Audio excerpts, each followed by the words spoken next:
Hey guys, what's going on? This is John Fears. Welcome back to Fearsman26. Got a very special guest for you today. The myth, the man, the legend, the best gamer on the planet. The one and only Sega Camp Gamer. What's up, Sega? How you been? Very good. Good. Well, welcome. This is your official interview on Fearsman26. Official. Okay. So I got some deep questions. We're gonna talk about everything that is Sega Camp. So Sega, let's start at the very beginning. When and where were you born? I was born December 22nd, 1988. In Canada. Yes. And now, what city in Canada? Actually, Burlington. Okay, all right. Although I grew up in Milton. So you grew up mostly in Milton. Mm-hmm. And so since we're starting at the beginning, when did video games pop into your life? Like, was it your mom and dad bought you a system? Did you buy your first system? When did video games first pop into the Sega gamer's life? Probably by the time when I just turned 7 years old. And this was Christmas of '95. And what was your first system? Oddly enough, a Sega Master System. What was it? A Sega Master System. Okay, I never had that growing up. I had a Sega Genesis. I had a Dreamcast. It's not that popular though compared to Nintendo. But oh, gotcha. It did have one cool thing that I did like though. What was that? I'm trying to get a screenshot of the picture of the controller actually. Uh-huh.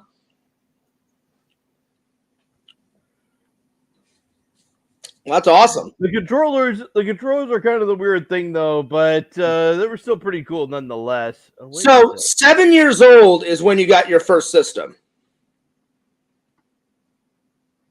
That's what you said. You said 7. Although they do kind of go back a few years though, because my uncle did have a TurboGrafx 16, and that's how probably that's how I first got myself into video games. Seeing my uncle playing the TurboGrafx 16. So you watched him first, and then at 7 years old, you got your first console. Yes, or my dad did. Gotcha. So what was the first video game that you ever played? Ever? Do you remember? Not really. What's the first video game? I guess the first one that's coming into my head was Shinobi, Outrun. Okay. Not Sonic the Hedgehog. Sonic the Hedgehog started about by the time when I got the Genesis. Mm-hmm. Now, was that one that you just stated? Was that on the first console that you got, or that's the first one that you can remember playing? Shinobi and Outrun, most of those. Okay, got it.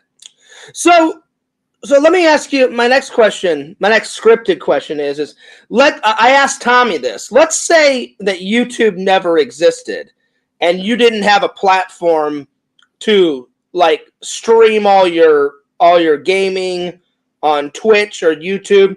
Do you think you still would have pursued a career as a gamer? Like, do you think you would have gotten a job designing video games? Probably, maybe, perhaps. Because I asked Tommy the same question. I'm like, if YouTube never existed, would you still pursue a career in the movies? And he said maybe. So I was like, you know what? I'm gonna ask Sega the same question.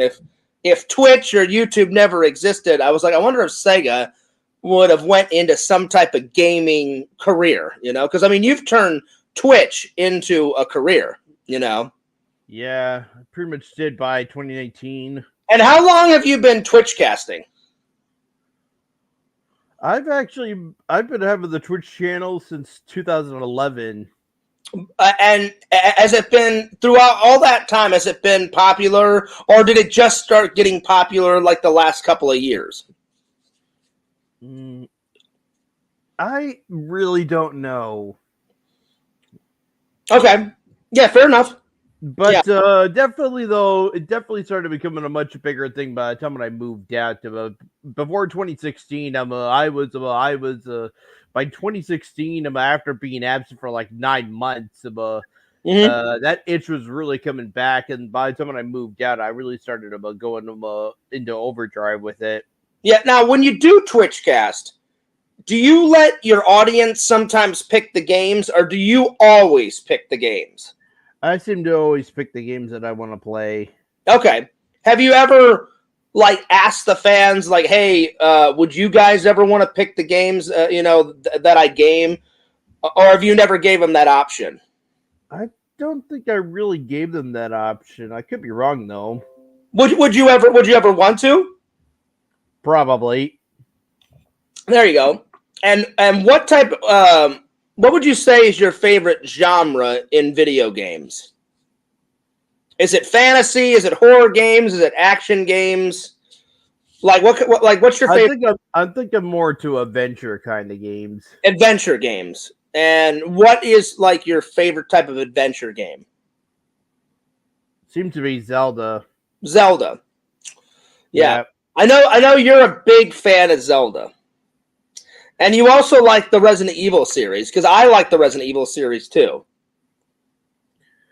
I want to say that's by the time when I met my girlfriend, that's when Resident Evil started becoming a thing. Like, did she inspire you to like Resident Evil more, or was that love for Resident Evil always there? I think it was because of her. That's what it happened. So she inspired you. Although then again, though, it might have been even before that, because when the Resident Evil 2 remake came out, I wanted to play that game. And somehow though, another YouTuber that I was actually sub to, he actually started reviewing the game, and that's kind of how it all started as well. Mm-hmm. So what games? Since you brought your girlfriend up, your girlfriend's name is Rezi. What games have you? What's the most popular game that you and her have gamed together? Because I know you guys game together sometimes. Sometimes you game alone, but sometimes you game together. What's the most popular game that you guys together have both gamed? I guess about Resident Evil 5. Since we had to play that game together. Is that like your favorite one to game with her, or has there been others? I wouldn't really fully consider it a popular one, even as well. But we played Resident Evil 6, and we were having the most god awful time with it, but we still pulled through to the end. Mm-hmm. Now, have you guys gamed Resident Evil 7 and 8? Because I did that with my friend Sam, and those two games were fantastic, Sega. Yes, I did, and I think she was there too when I was playing both games on my Twitch channel. Mm-hmm.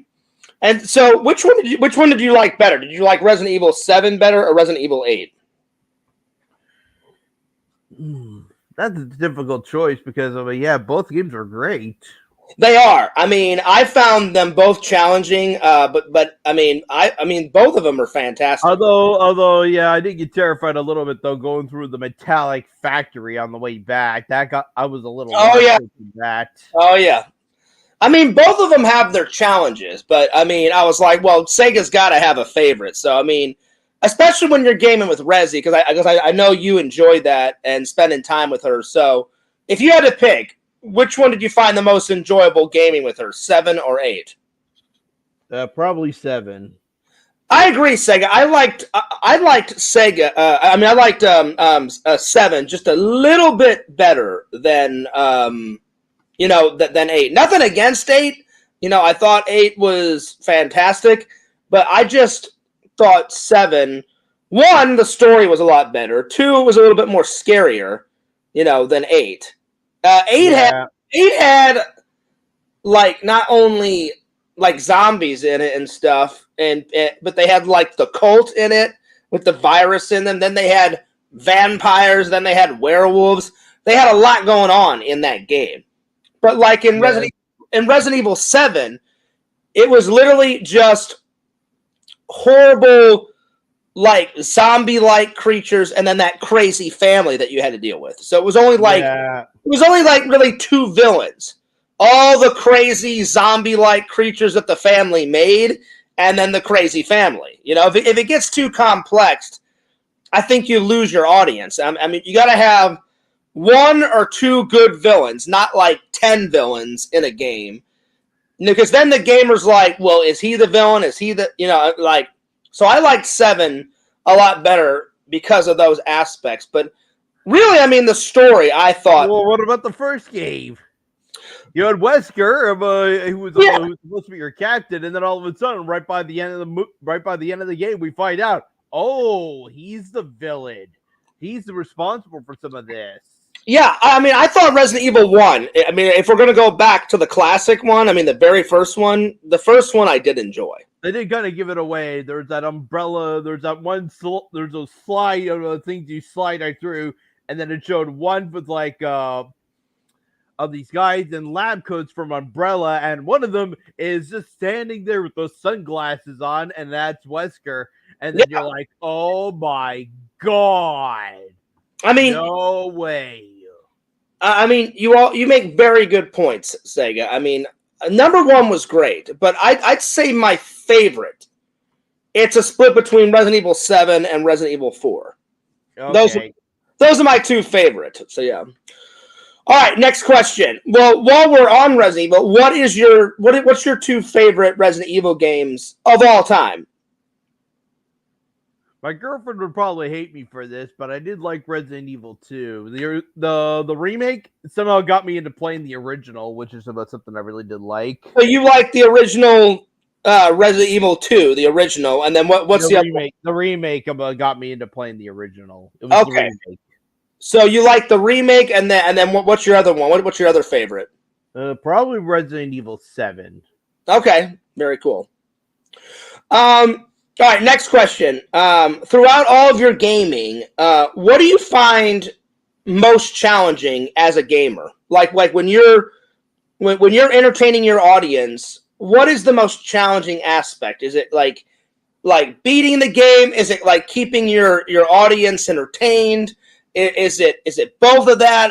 Like what would you say is the most challenging aspect as a gamer that you have to?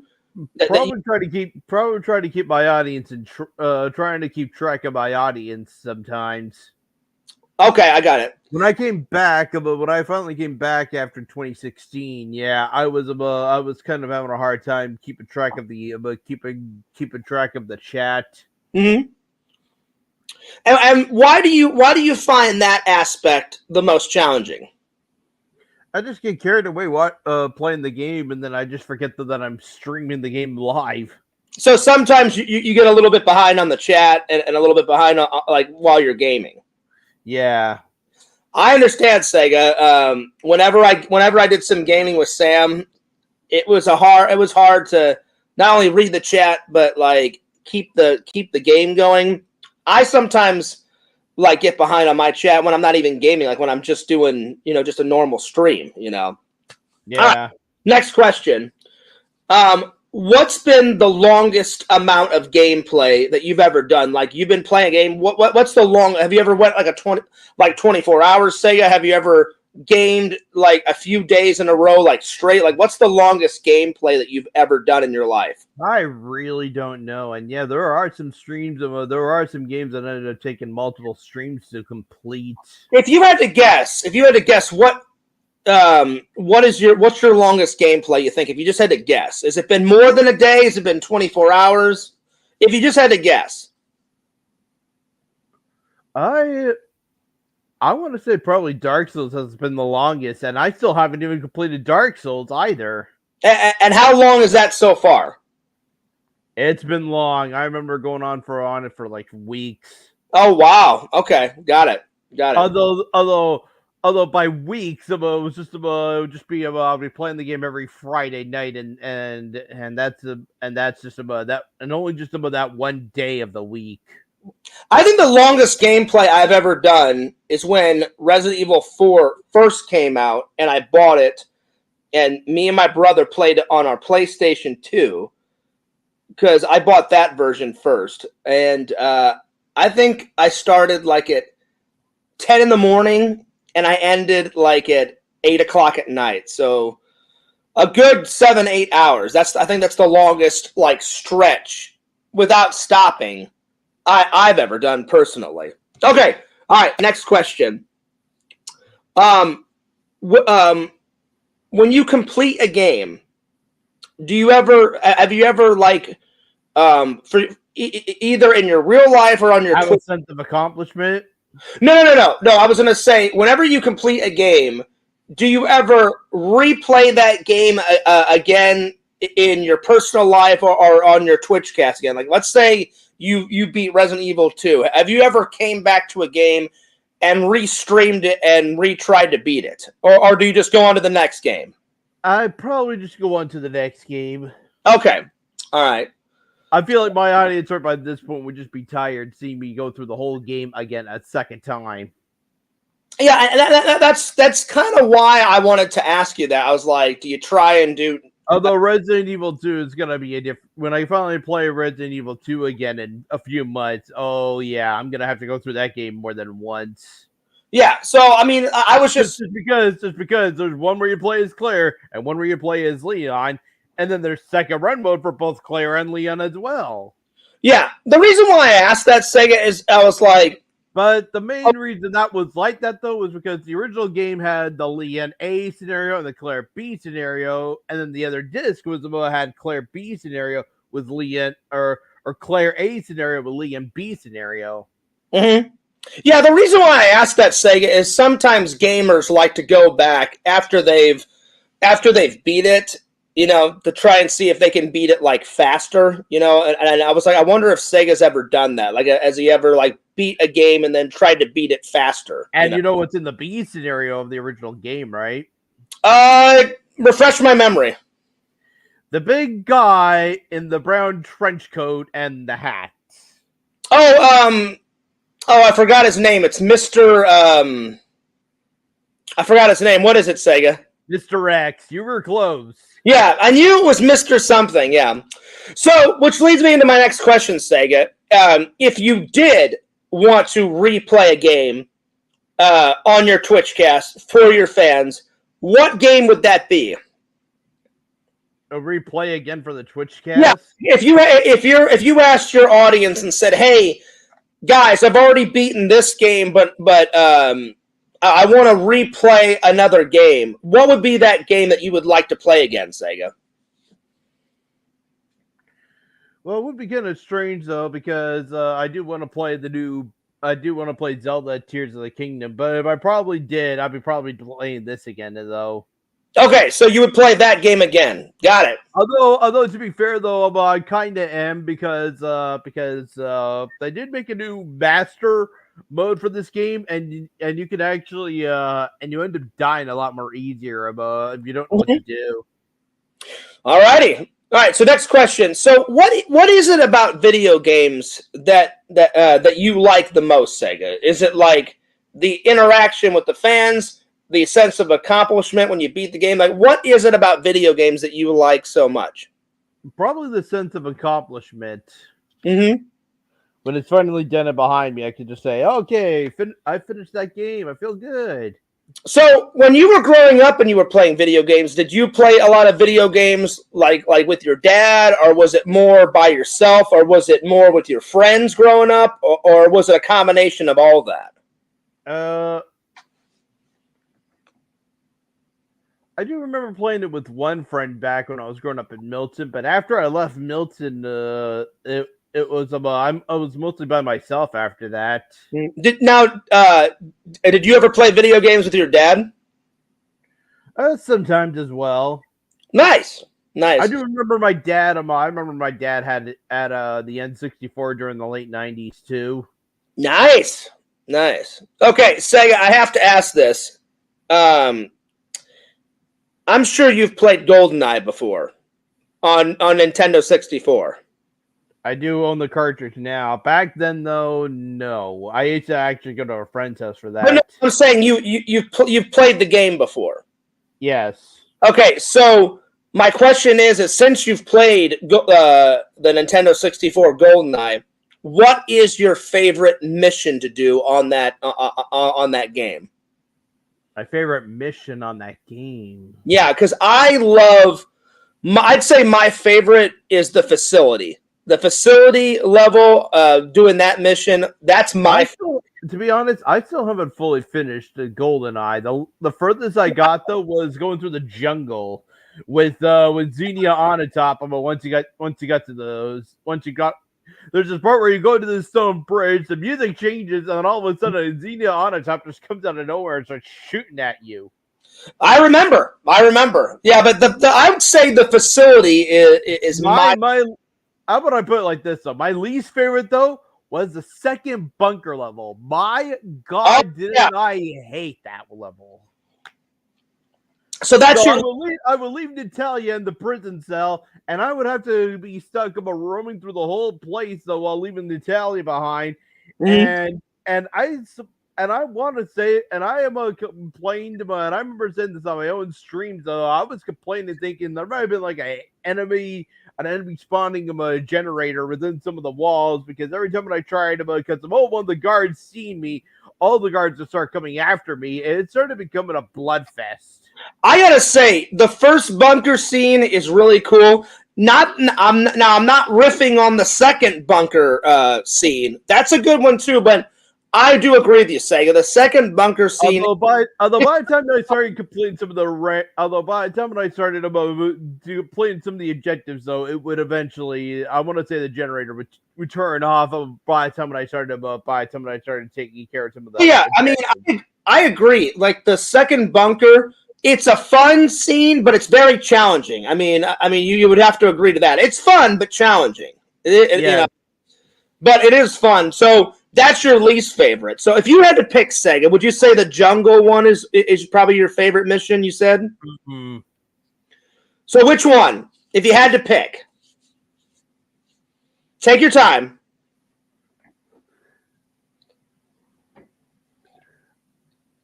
Although I do like the. I was about to say probably the second surface level before the second bunker. Okay, so that's your favorite? Actually, both surface levels are pretty good. Okay, let's go with that. Both surface levels, yeah. I'd say my least favorite is probably the first scene because it's kind of boring. You jumping off the dam. That one's kind of boring.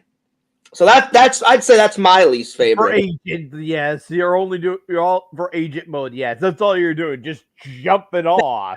Yeah, jumping off. But I mean, every single level after the dam is pretty good. I'd say my favorite is the facility. That's my favorite. Yes. Sega, so what's your favorite weapon out of GoldenEye?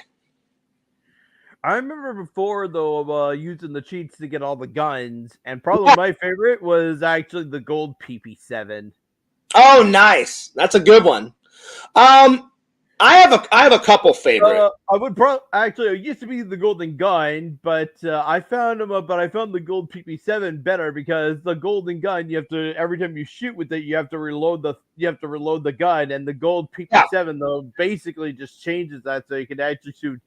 You can shoot 7 bullets, and they were pretty much and the ammo for that thing was pretty much the same as the golden gun. You could just there's two. There's two. You got the golden gun, and then you got the Golden Walter PPK, which is your favorite. Yes. It's hard for me to pick because there's so many good guns, but I'm going to try to pick 3 of my favorite. I like the Magnum gun. I do like the shotgun. And then... The shotgun? Yeah. And I wonder what the shotgun was called. I have it on my head. The Soviet something. Yeah, I don't remember the name of the shotgun, but there was 2 versions of the shotgun. There was a short barrel and then there was a long barrel. So the long barreled shotgun was my second favorite, and then I really did enjoy the proximity mines. The proximity mines, the red mines, with the red laser in it, the the gray mines with the red beam in the middle. Actually, the ones above those are the ones were actually green. The ones with red were the remote ones, and you could use the watch to activate them. Yeah, the proximity mines were the green ones. I'm sorry. The remote mines are my third favorite. The red ones. Excuse me. So yeah, those are my three favorites, Sega. Good thing too, because I remember having time to think to myself, these things are just like grenades; they just explode after a few seconds. The only thing is, grenades you can only chuck across the floor. These things stick them to can stick on walls. Well, what was great about it is that like me and my friends would play like verse mode. You know, remember the good old days, Sega, where you could do a verse mode, and Yes. I would take those remote mines and those proximity mines and throw the remote ones everywhere, and I would detonate them. And if that didn't work, then I would run around and throw proximity mines. So that if and the proximity mine, and their friends would just be walking right by them, and little did they realize that they would just be seeing a great big death trap. Because whenever you did the verse modes, you had this massive, like, complex facility, and so I would wait until like one of my friends was playing with me, and I would walk down a hallway and just throw proximity mines on either side of the wall, and as soon as you walk down there, instant death. Yeah. So that's why the remote mines and the proximity mines were like two of my favorites. But if I had to only pick three, it would be remote mines, the shotgun, and then probably the magnum gun. Because the magnum gun, it packed a big punch, you know, when you use the magnum gun. As I remember, though, you can even use a rubber through a window. Like there'd be like just imagine some guy being right through a window, and then all of a sudden you could just pull out the magnum and just shoot them right through the window, and it would hit them. Okay, next question, Sega. So besides video games, when you were growing up, what was some of your other passions? Like, did you enjoy art or painting or drawing? What was some of your other passions growing up besides video games? To be honest, I don't think I really did have one. Really? Nothing else? Yeah. All right, fair enough. Fair enough. By the time when I came to YouTube in 2007, I was starting as a musician before I started swapping into video games. So you would say, if you had to pick, probably music is another one of your passions. Yeah. Okay. Yeah. I like music. I'll be honest, I like movies more, but yeah, music is a good passion to have, Sega. You know? Like whenever I do my vlogs, I put a lot of music. Well, not all the time, but I put a lot of music into my vlogs sometimes, which helps the vlog. So yeah. All right, Sega. Whenever you did create your YouTube channel, do you remember the very first video that you ever uploaded on your channel ever? Well, yes, I do. I still remember the first one that I uploaded. Which one was that? I was thinking to cover up "Follow You, Follow Me" from Genesis. Okay. And did that first video do really well? Or because I remember when I started my channel, Sega, the very first video that I uploaded was a project that I made from film school, and I made a short film called 5150, and that was the first I uploaded. I don't know if it actually did well or not, though. But okay. It was the first. It was the first of in the beginning. Mm-hmm. Now, do you remember who told you about because a friend told me about YouTube. I kind of discovered it myself though when I was in high school. That was my question. I was going to ask you if you found it yourself and invented your channel by yourself, or did a friend tell you? Because I had no idea what it was. Like, a friend actually told me about it, and that's how Fearsman26 came to life. My friend told me about it, and he helped me set up the channel. So I want to say I learned it I learned it out of the blue though, because I was always going to school every day, and everybody was always using the computer labs, and I would always see somebody or someone going over to YouTube randomly not getting their work done. So let's dig more into that because I had that question. I came up with a bunch of questions last night before I went to work. My question is when you created your channel, let's discuss it more. Like, why did you? It's a two-part question. Why did you create your channel, and how did you find out about YouTube? Again, though, how did I find out about it? Though it was just because, like I said, though I'd be going to school every day, and everyone would always be and of course, though the school computer labs, everybody would always be on it, and they would be swapping over to YouTube instead of just somebody getting their work done or whatever. Though, and that's kind of how I got enamored of finding the website myself. Actually, okay, so after you found out about it, why did you decide to make a channel? Like were you thinking, well, I really don't know, to be honest. Back then, though, when I made the channel, though, I had no intention on actually making videos, but it's shocking, right?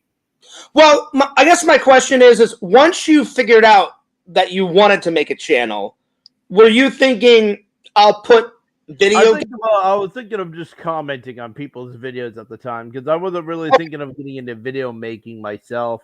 So before the video game content came on your channel and you making content, you thought, all right, I'll make a channel just to comment on other people's videos. So that was your first idea. Yeah, it was. So how did it change from just commenting on other people's videos to you making your own content? Like, what inspired you? Were you like, hey, I love video games, maybe I should put my passion of video games on my channel? Or what was the inspiration to go, all right, I'm going to go from commenting to making my own content? I really don't know about what the thing was. I guess by the time when I started recording my first video, that's how it all snowballed afterwards, and that's how all of a sudden I just decided, okay, maybe I can make some content and post it up on the YouTube channel.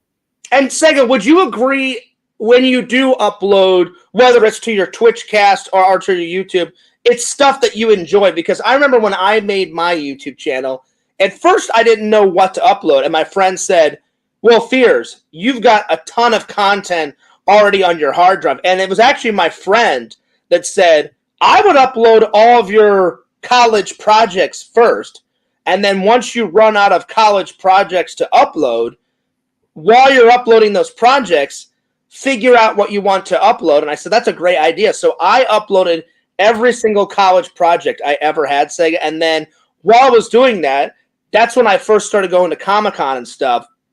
And I said, you know what? I love being a nerd.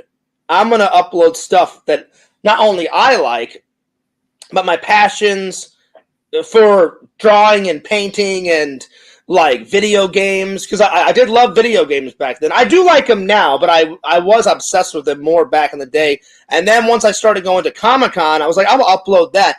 Did that ever cross your mind when you were like, hey, like, all right, like, hey, I'm gonna upload. Like, I envy you for going to Comic-Con. I never did go to a convention. I wanted to, but I never did. Sega, if you ever come to America, I will take you to a Comic-Con. They are so fun. You would have a ball, man, because they have video games there. They've got famous people you can meet. I mean, they've got everything that a nerd loves. They've got collectibles. They've got famous people. I do remember you reviewing one guy that was dressed up like Egon Spangler. That was cool.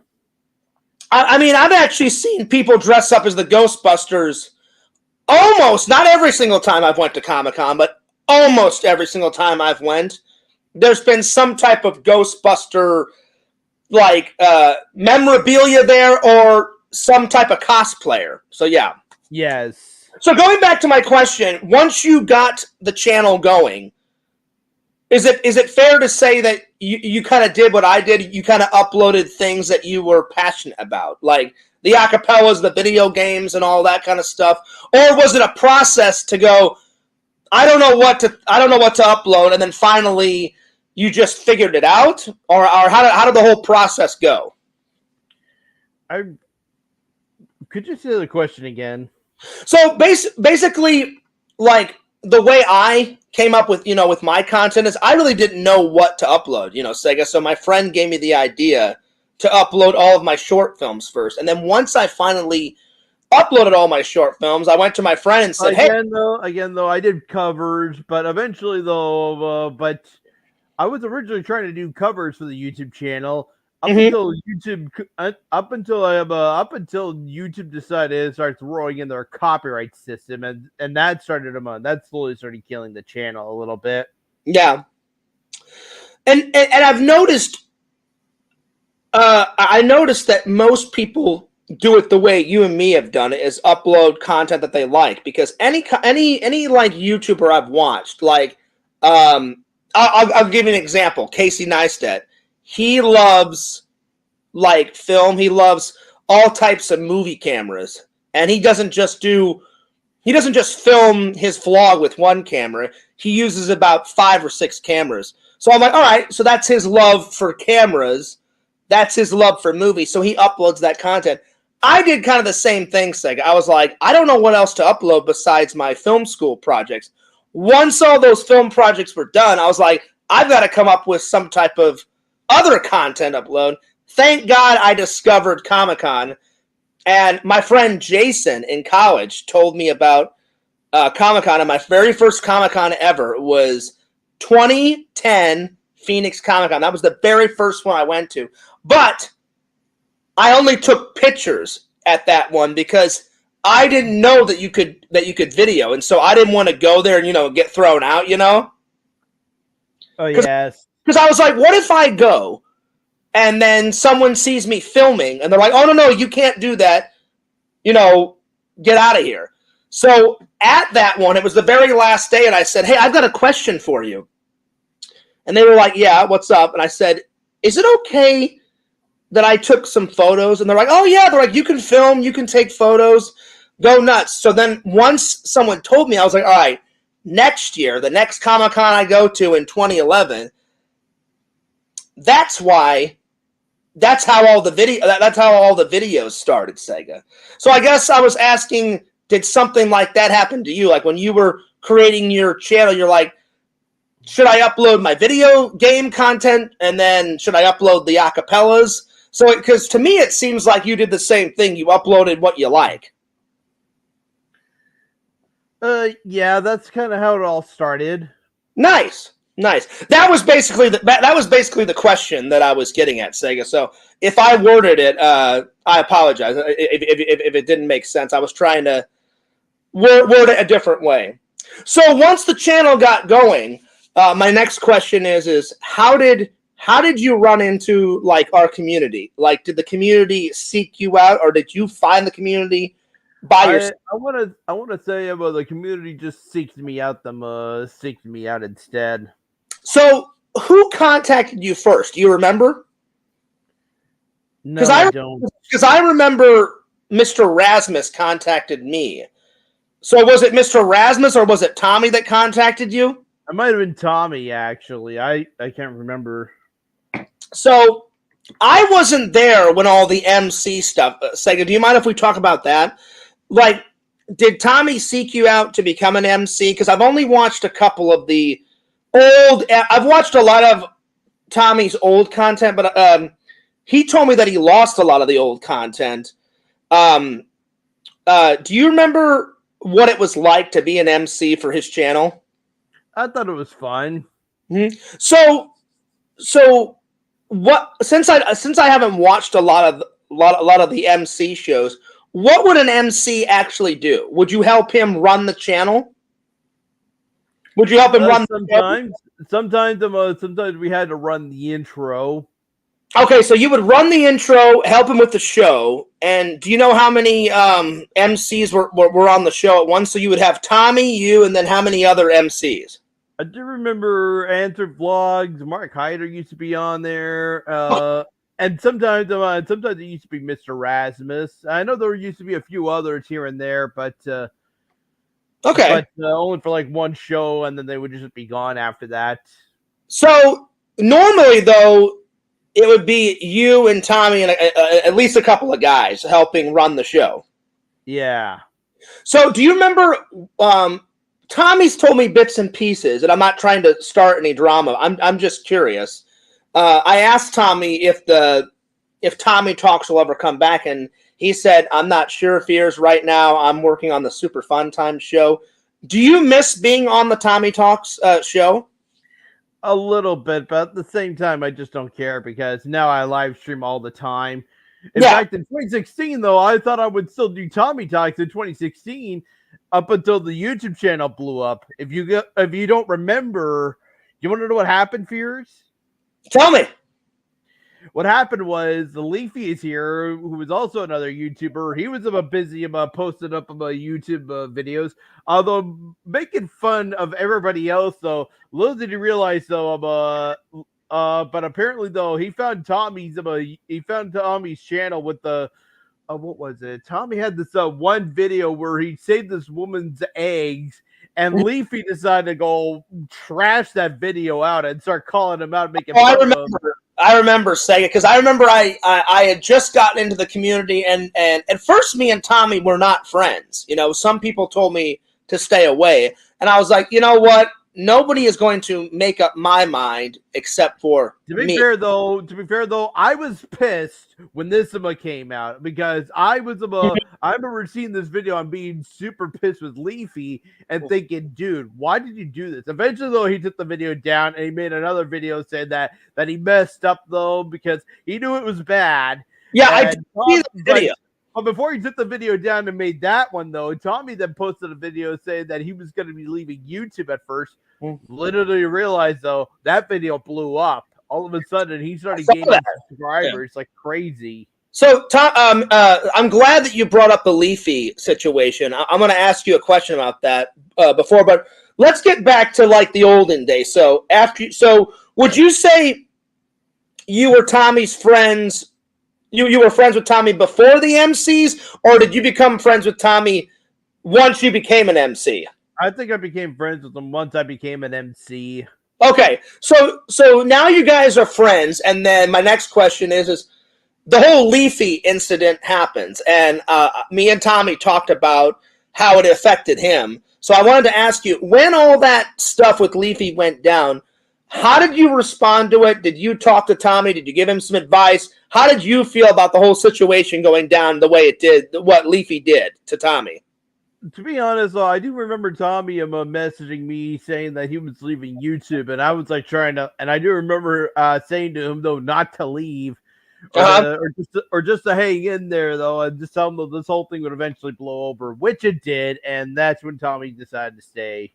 And I hate to say it, I mean, it was terrible what Leafy did to Tommy, but the good thing about Tommy is he turned a negative into a positive. Like, so many people supported Tommy, and he went from, I'm going to say this now, the Fears. After 2016, Leafy's channel tanked pretty badly. Well, you know the reason. By 2017, he wasn't making any money off of his YouTube videos because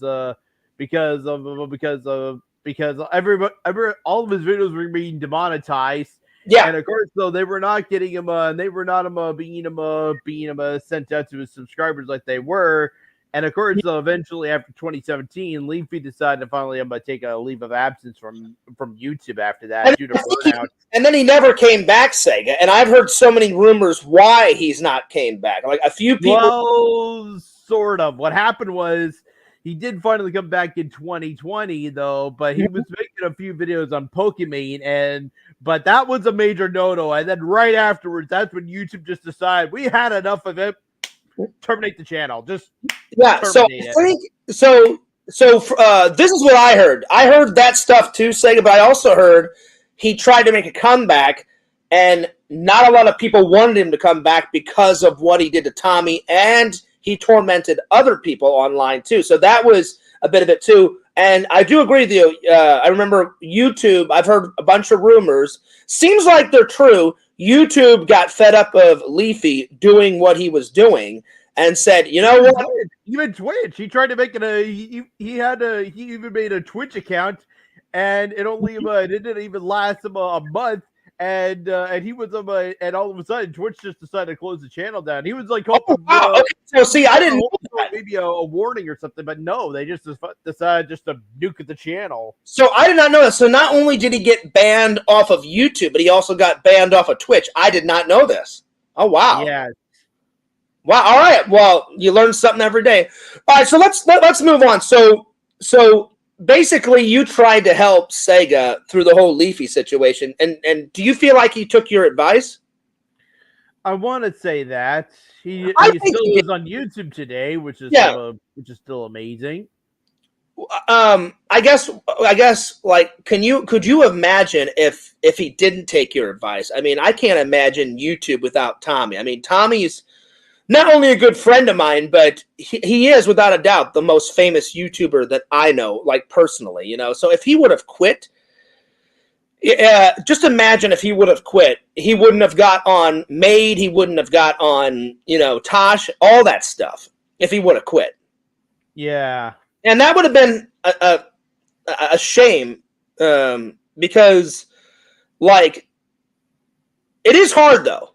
It is hard though, because what's bringing me up? Because I mean, sometimes internet hate, internet troll. It's hard to deal with, Sega. I mean, you've had to deal with it. Tommy's had to deal with it. I've had to deal with it.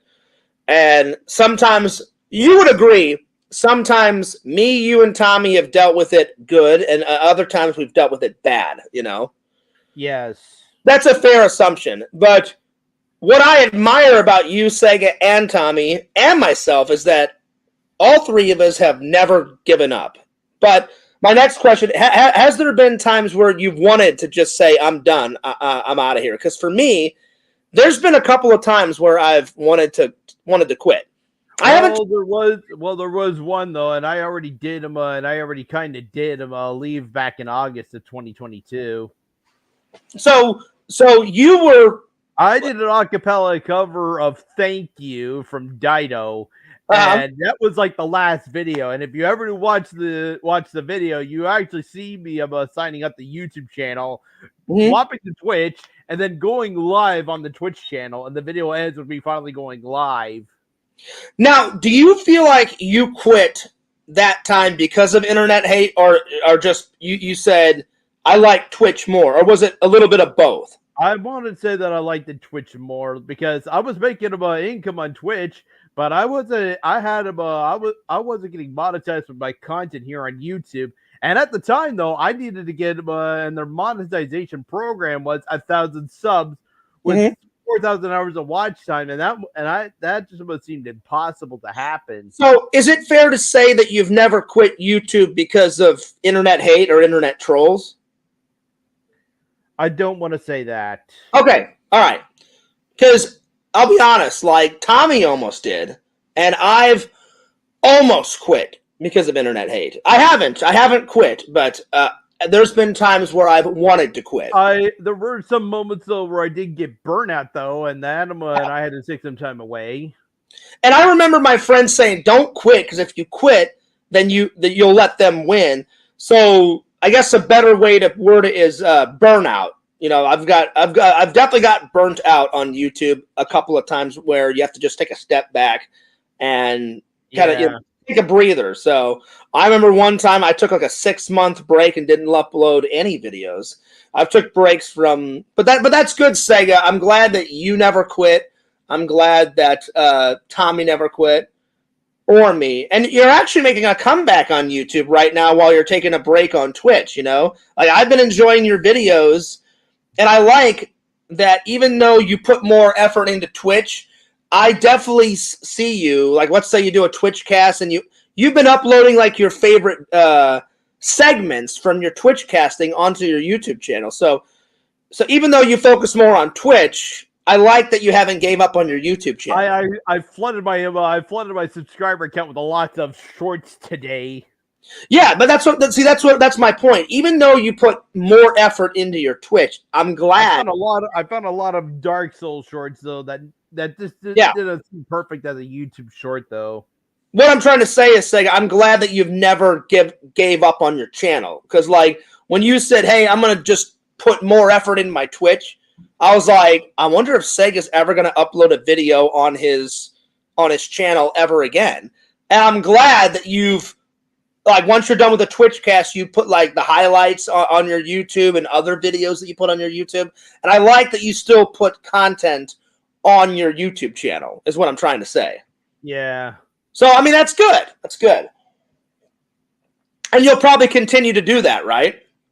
Yes, definitely. Good. Good. I'm glad, Sega. All right, next question, Sega. What video game are you currently playing? Like right now? Yeah, like right now. Does a randomizer count? Yeah. I just wanted to know what game you're playing right now.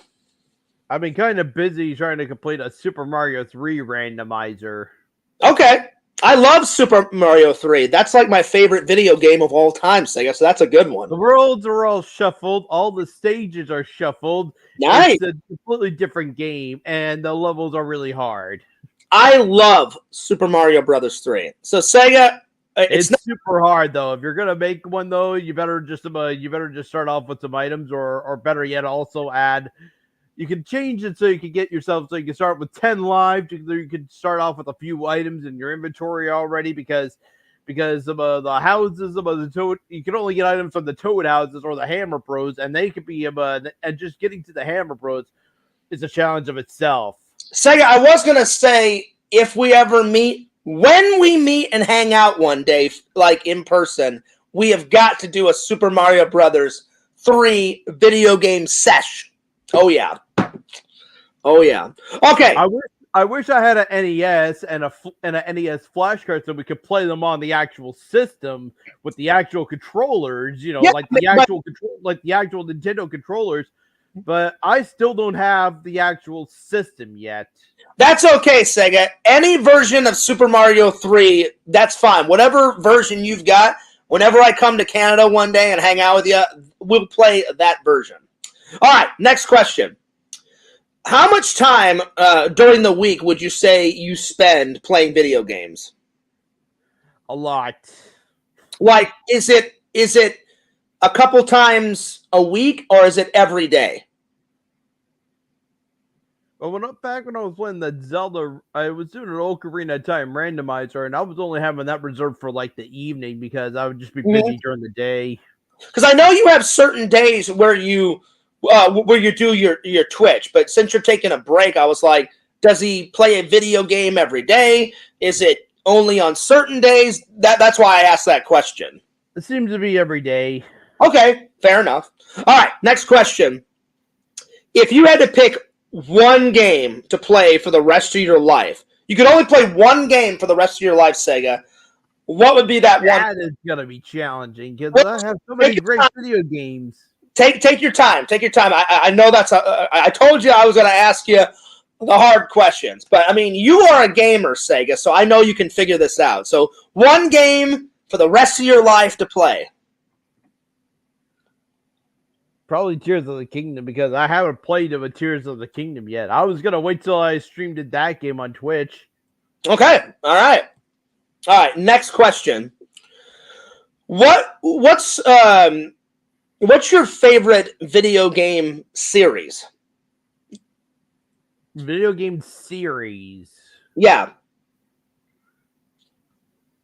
Like of all time. Obviously, Zelda, though. Ocarina of Time was how it all started. Okay, so let's go with that one. All right, next question. Do you have a favorite console? So over all the years that you've been playing video game, do you favor one console over the other? Or, like, do you have one, or do you not have one? Do you like them all? For me, it has to be Nintendo 64. Right after I made the swap to Nintendo, instantly became my favorite system. That's your favorite console of all time. Although GameCube would be number 2 because that system did not sell so well. Back then though, the NES was like the top selling system, but every system was always on the decline. They couldn't seem to sell less than the other system after that. Like the Super Nintendo sold less than the NES, the N64 sold less than the Super Nintendo, and even the GameCube sold less than the that sold less than the N64. Mm-hmm. And it was only the Wii U that they started making a profit again. But the Wii U then came out, and the Wii U obviously didn't sell so well as the game sold less than the GameCube. Okay, so your favorite one would be first Nintendo 64 and then GameCube. Yes. All right. Next question, Sega, and think really hard on this one. I had this one prepared. And I do kind of respect the developers for N64. The games that they were making, they were difficult to make. This would be something that would also haunt Sony 10 years later with the PS3. Making games for the PS3 ended up becoming much more complicated. There were some games that were being made for both platforms of Fears, but the developers decided to focus the game first for the Xbox 360, then try and see if they can make the game again for the PlayStation. Could you make the camera smaller for a minute? Yeah, absolutely, Sega. No problem. Go ahead. So it would be like this, though. They would have like I said, there would be both games being made for like both systems. Like here's the 360 and this is the PS3. They would make it for the 360 first and get the game made for the 360, and then they would work the game, try working it again for the PS3, and they found out though that it was just a nightmare for them. Like, damn, it was just a nightmare to make the games on for the PS3. Nice. This would also haunt Microsoft later with the Xbox One. There were some red flags at launch about the Xbox One being an online system only and only glorified discs for that system. So if you bought a game for your Xbox One, it was only glued to that system. You could not give it to a friend. Sony even did a hilarious commercial for the PS4 showing the game, giving it to their friend, and the guy is like, "Thanks," and the video ends after that. Well, there you go. I thought it was the most hilarious thing ever that Sony has made. There you go, Sega. All right, Sega, time for an unscripted question. It's time for you to ask Fears a question. Go for it. Anything you want to ask me. All right. Well, when did you join YouTube then? I joined YouTube it was either, I'll be honest, Sega, it's really hard to remember. It was either at the end of my junior year of college or the beginning of my senior year of college, because... Do you have an exact year? It was either the end of 2009 or the beginning of 2010, because I know YouTube came out and did it come out in 2006, Sega? It was actually more likely 2005, but yeah, but we'll say 2006 though, because okay, that's when everybody started making making YouTube accounts and posted videos up on the site. So to answer your question, Sega, when it came out in 2005, 2006, I still didn't know about it. So I came late to the game. My friend actually told me about it either at the end of 2009 or the beginning of 2010. And I think that's kind of ironic, because that would be around the time when I started landing my job at the movie theater. I actually volunteered there in March 2010. And right by this point, the Winter Olympics is also happening here in Canada, of all things. So to answer your question, he told me about it at the end of 2009, but I didn't really go to my friend and ask him to help me make an account until the beginning of 2010. But thank God he did, because once he helped me create the channel, I didn't even know how to upload a video. So when I asked him, "Hey, can you show me how to upload a video?" He goes, "Yeah, sure." He came over to my apartment, and I was still in college. It was my senior year, and that's when I uploaded my very first video. I don't know the date, but it was in 2010 was when I first uploaded my very first video, which was my short film trailer. It was the trailer that I made for my short film called 5150. And it was kind of like a murder mystery, psychological thriller, detective type of movie. So, and my teacher said, "I want all of you to make a trailer," and everybody in the class had a different trailer because they made different short films. But me and my friends kind of made a detective psychological murder mystery type of like whodunit kind of movie. And I said, that should be the very first video that I should upload to my channel. That's like kind of ironic because, yeah, I do remember years later you making The Lonely Ghost. I must have already been living on my own at this point. Yeah, that came later. That came, oh man, I think I uploaded The Lonely Ghost 2015, 2016. Me and a friend made that. I was living on my own though when that came out. So could you say like 2017? I was living on my own in August of 2016. And you know how I got that idea, Sega? Sometimes the best ideas come from up here. It was around Halloween time, and I guess I was watching a lot of horror movies, and I went to bed. I had a nap, and when I woke up, I remembered the dream I had. And because I had that dream of like a ghost trying to make it to heaven, but he can't leave the graveyard because ghosts usually have unfinished business, I immediately got out of bed, I grabbed a scratch piece of paper and a pencil, and I literally wrote down Lonely Ghost. So I already had the name for the short film, and I wrote down a brief description of the dream I had. And it was probably because I like just was watching a bunch of horror movies around, October, and I had all that imagery already in my mind, and then I went to sleep, and it was a pretty vivid dream that I had, and so thank God I had that dream, or the lonely ghost would never have been a thing, So yeah. So all right, next question, Sega. Do you have a favorite video of mine? Do you have a favorite vlog? Do you have a favorite stream? Do you have a favorite? I wish I did. Okay, I was like, when I asked him, if you don't, it won't hurt my feelings, because I know you've watched a lot of my content. But I actually have a favorite of yours, Sega. I love the Reading Rainbow acapella. That one's my favorite. And then any stream that you've ever been on with me and a bunch of our buddies. I love when you, me, Visions, Pixel, everybody's in there. I do remember one live stream we did together, and I still kind of wish you had it. I do kind of regret this a little bit. Which one? So there's one though where I was on and I was like drinking, and Pixel started making a drinking game every time you said the word ballistic, and I started going crazy with it. Oh, I started milking it and just ran with it. Now was that a live stream that we did on your channel or on my channel? Yours. It was yours. I may still have that one, Sega. It may be from long ago, but I may still have that. I don't think so. I think I asked it. I remember asking to remove the live stream due to my likeness on them. Oh, did you? Did you ask me to remove it?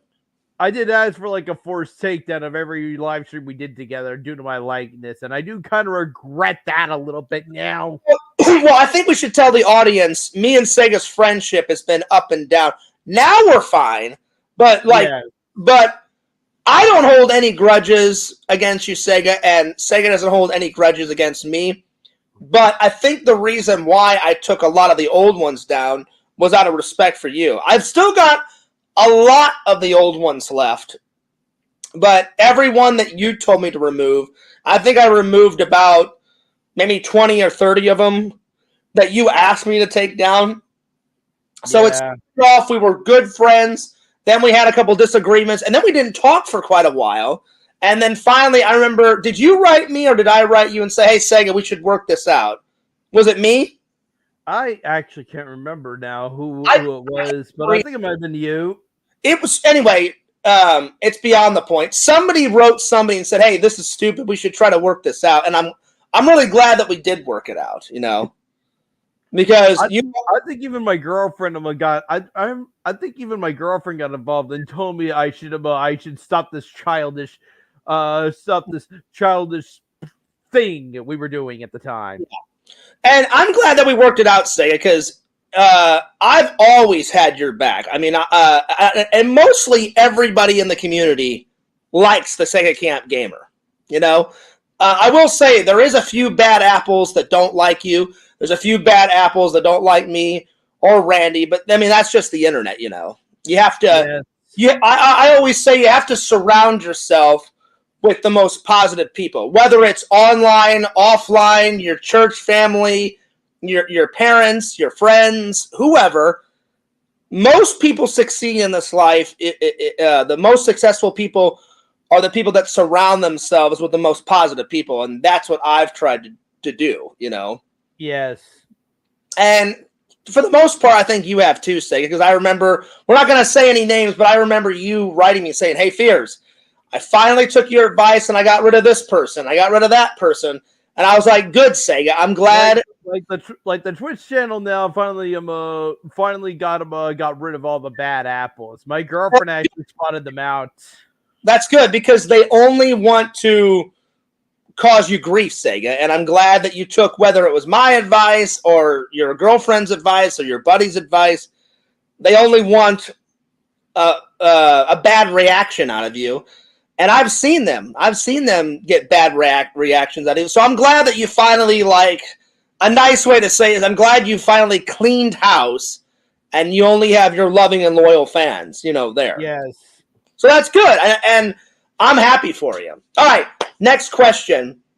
Well, actually, it's more of a statement because you're my friend and I want you to be happy. So I don't know why some people don't like your girlfriend, Rezi. I have never had a problem with her. I think she's a very nice girl. So, Sega, if you guys end up getting married or together or meeting, I'm 100% behind you, buddy. And I wouldn't let the naysayers get you down. I don't know why some people don't like her. She's always been nice to you, always been nice to me. So I wish you guys the best of luck. So it wasn't really a question. It was more of a statement. Oh, okay. So I wish you guys the best of luck. And my next, how did you, you've never told me, how did you and Rezi actually meet? Did you seek her out? Did she seek you out? Where did you guys first meet? Ironically, we actually started subbing to the same YouTube channel that we were both watching at the time. Okay. And well, I'm not gonna. He went through so many YouTube channel names since COVID. This was actually how that all started. It was 2020. It was COVID, of course. Okay. I don't know his name. He went through so many channel names though, but I'm gonna call him Cosmo for the time being. It was Cosmo. I subbed to his YouTube channel first, and my girlfriend was already subbed to his YouTube channel. Mm-hmm. And then afterwards, I remember saying hello to her. And before we know it, we started becoming friends on both. But we started becoming friends, and we started subbing to both each other's YouTube channels. Okay, so did you say hello to her like in the chat while this guy was streaming? Yes. Okay. And then, so who wrote the first message? Did she write it to you, or did you write it to her? I think I wrote it to her. And so you guys just kind of hit it off. Yes. Nice. And then it was 2021, though. She started live streaming Resident Evil 5. Okay. And that's about, once we were finished the game, we were officially dating after that. That was my next question. When did you guys officially become boyfriend and girlfriend? Did you ask her, or did she bring it up, or did you bring it up? I think I did bring it up to her. Now, have you guys... I'm not trying to get too personal, but I'm just curious. Have you guys talked about meeting each other in real life? Have you guys thought about doing that? Yes, sort of, but it's still kind of up in the air though right now on how that's going to happen. Do you think I know she doesn't want me to come to Europe because it's expensive to live there, is what she says. Do you think that she will ever come to visit you, or you ever visit her? Like, do you guys want it to happen? I really want to. That's good. That's good. And also try and move in together, but that's a little. That's actually about going a little too ahead right there. Well, listen, Sega. The best way to say it is like, I haven't found Mrs. Right yet. I thought I did at one time, but slow and steady wins the race. Yes. And I wish you guys the best of luck. Like, I thought me and my ex, I would have loved to have married my ex, but it didn't happen, and now she's moved on with her life. I've moved on with my life, and we're friends now.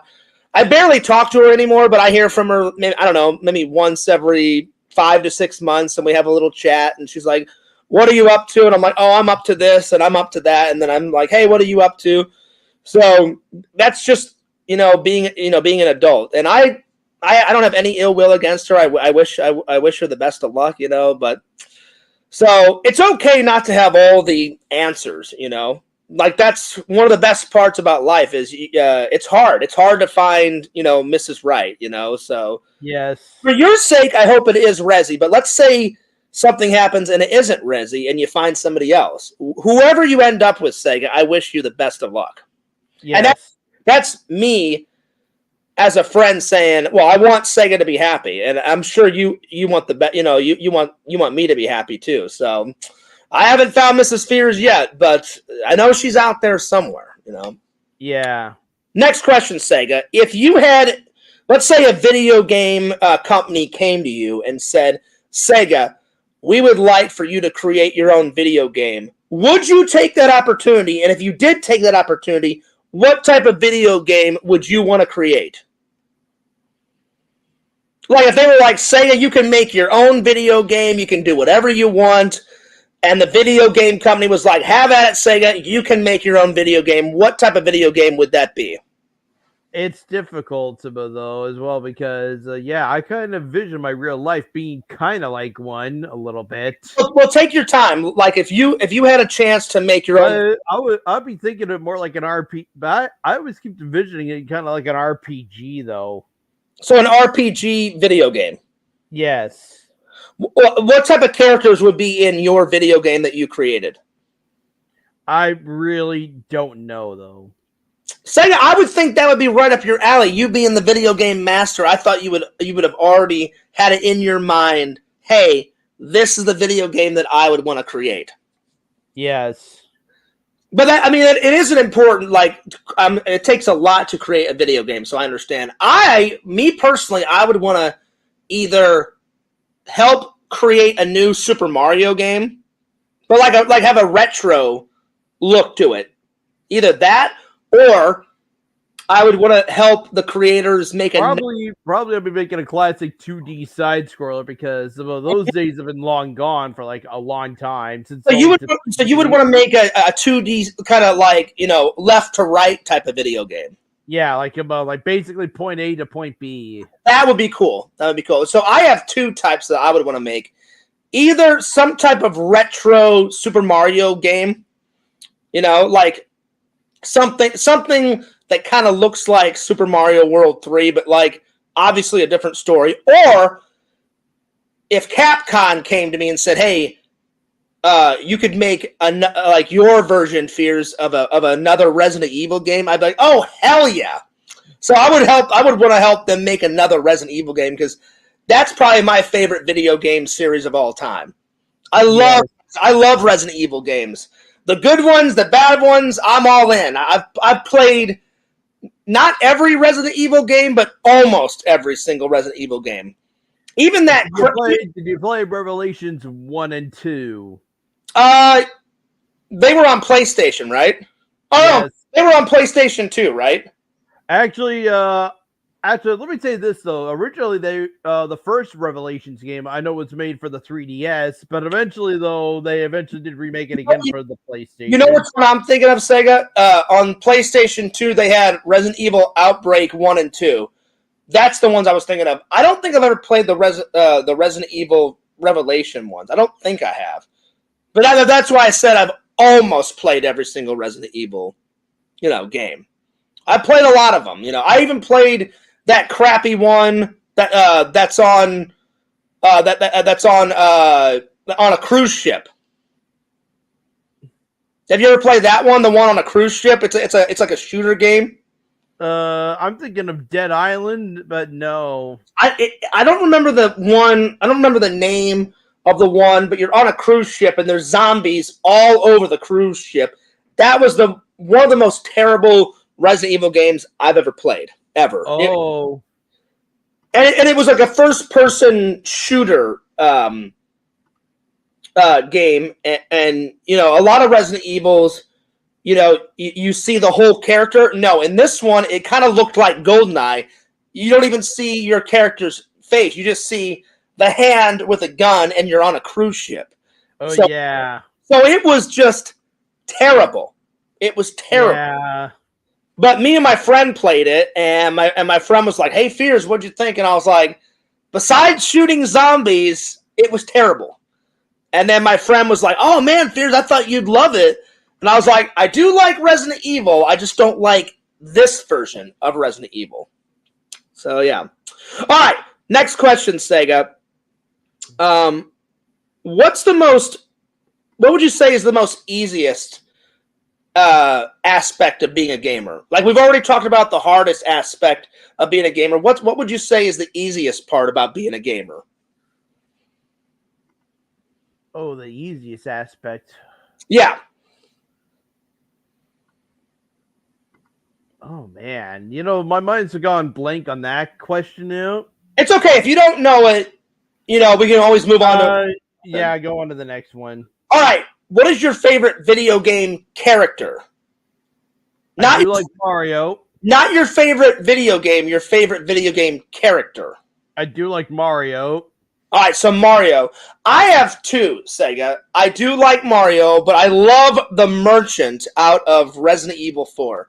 I'd say it would go the merchant first, then Mario, and then I do like Luigi. Those are like my three fave, I kind of have three as well, though. Link would be second, and strangely enough, a third one, if I had to go with something out of PlayStation, Kratos.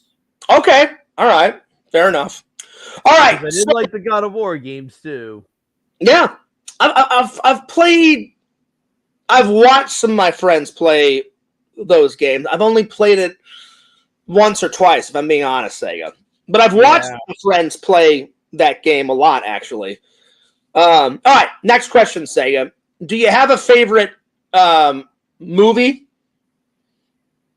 No. Okay. Let's see. You brought up your job at the movie theater, so I've got a couple of questions about that. Why did you decide to work at a movie theater? Like, why the movie theater? Well, at the time, I was kind of I was already out of high school and completely unemployed, and I was actually going to this employment services place though once every week up until I got my job at the movie theater.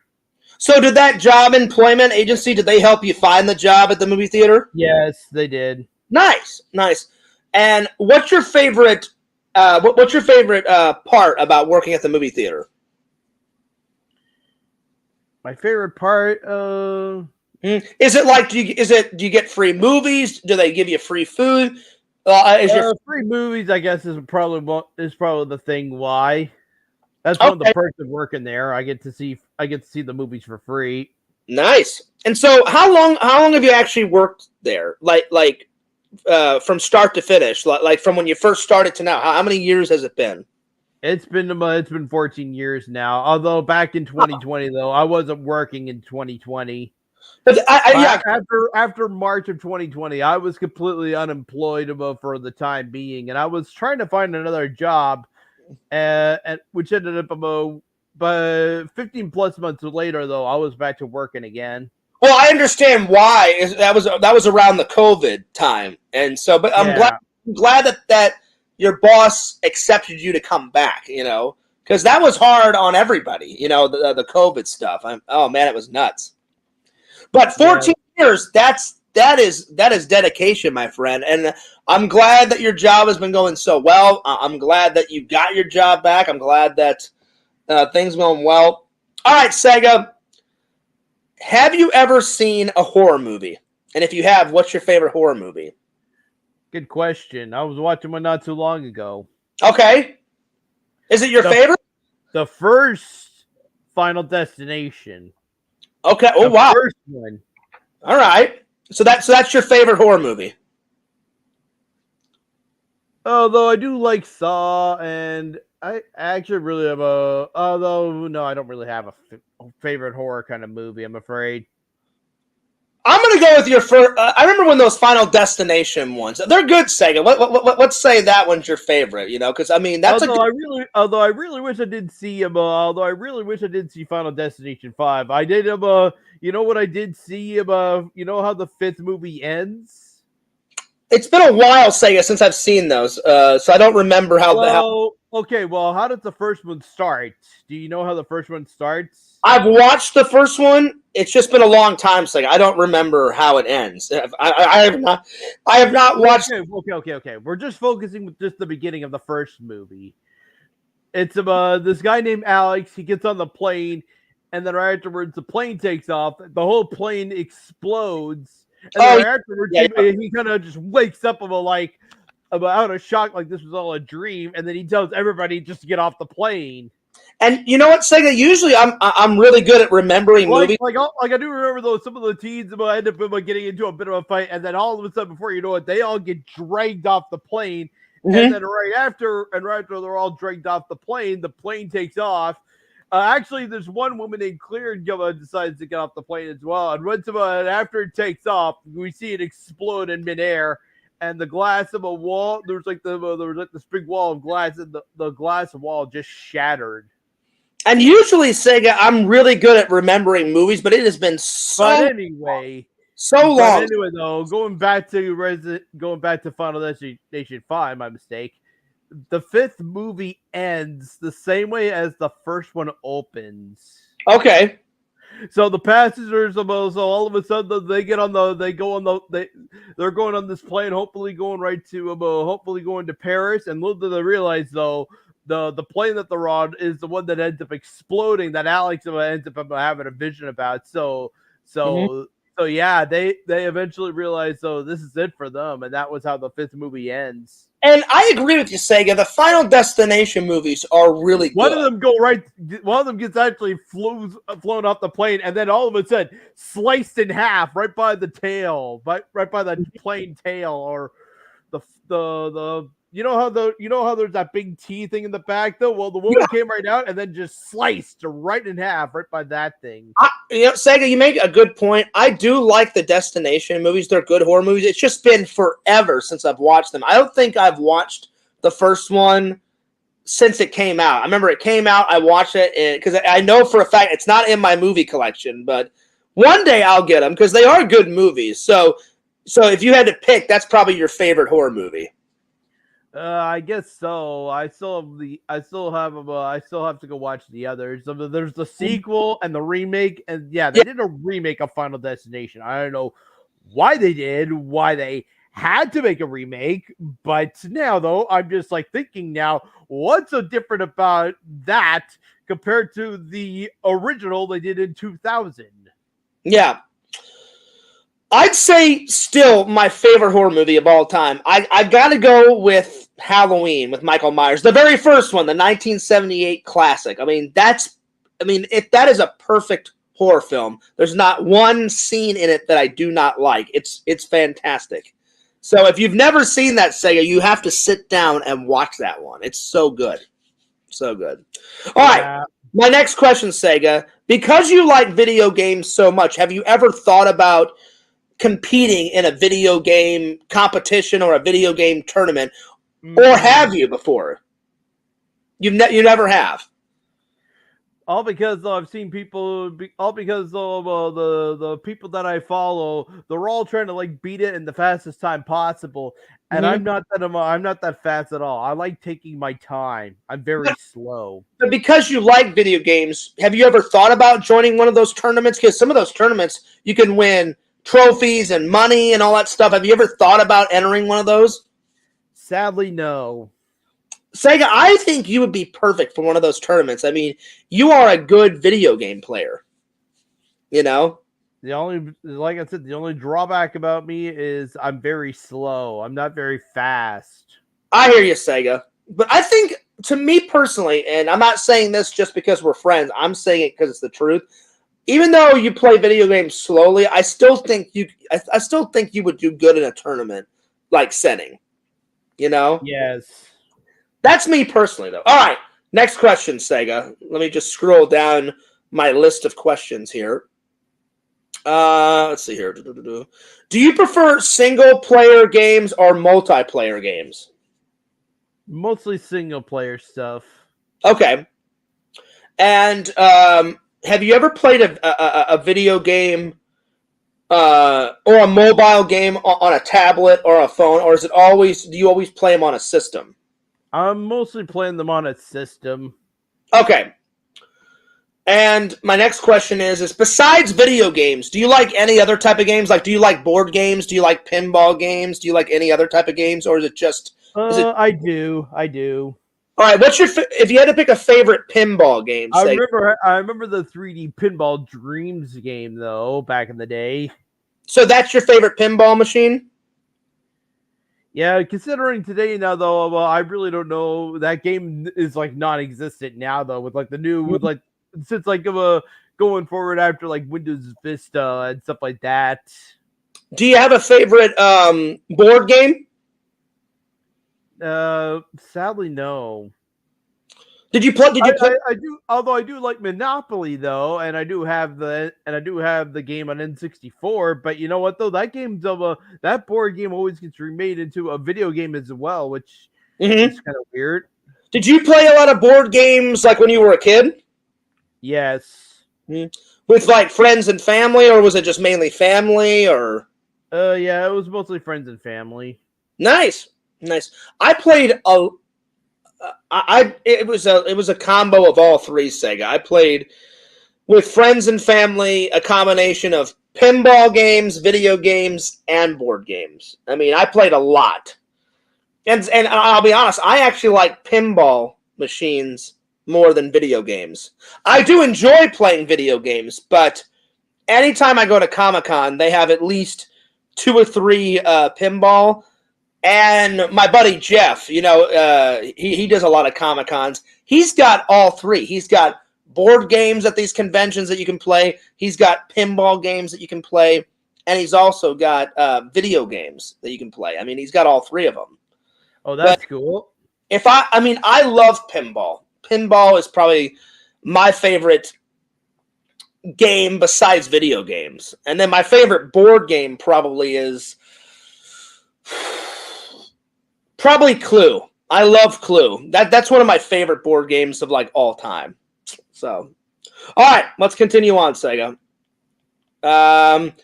Has there ever been a video game that you've played that you just could not finish?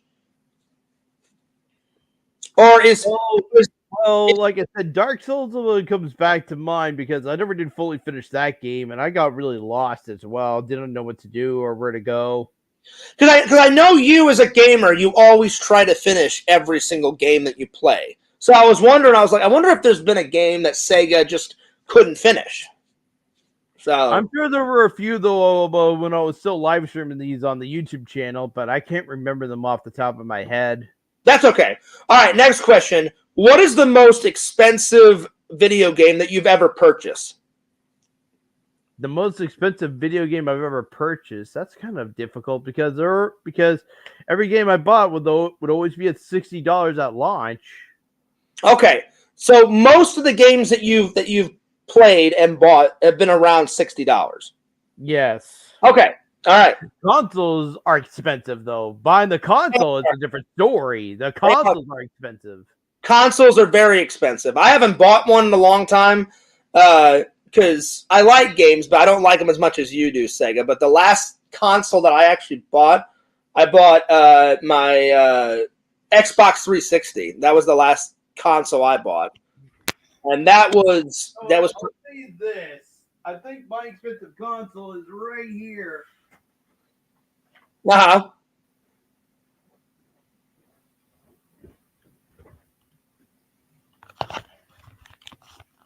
I think the expensive console is right here, Fears.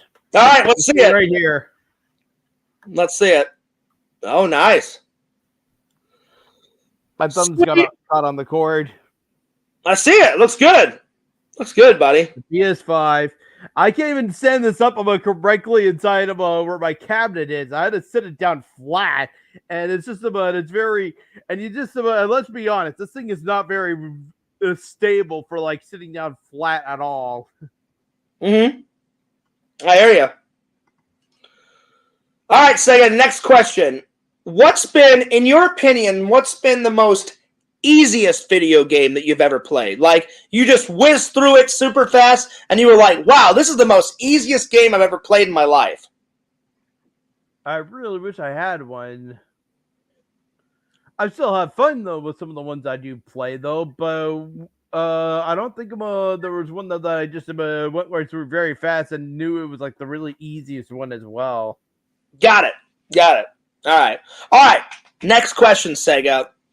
Why do you love Castlevania so much? What is it about Castlevania that makes it like one of your favorite video games? I know it's not your favorite video game, but it's one of your favorite games. Why do you love Castlevania so much? I will admit it is a good game.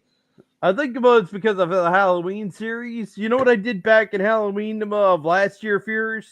I remember a few games you played, but I don't remember all the games that you played. I was playing Castlevania 3 Dracula's Curse. And I got through the whole game, and I made a really long highlight of me going through the last area of the game. But the main reason why I made a really long highlight was because I wanted to show everybody though how difficult the final level was. Show them the pain and endurance I had to go through. But at the same time, though, once I got to the end of the game, though, it was satisfying seeing me at the end.